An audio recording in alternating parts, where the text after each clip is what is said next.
Saute the seasoned shrimp in the avocado oil. Add the sriracha and then some honey.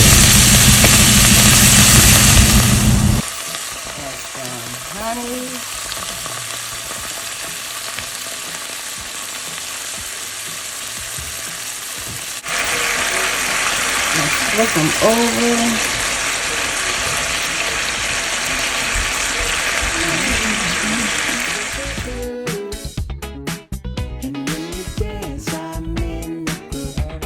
Combine the ingredients for the egg mixture and combine well.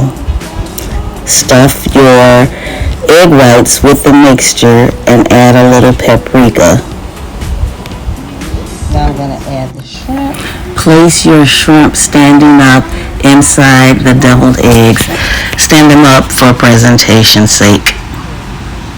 Now enjoy your sweet and spicy shrimp appetizer.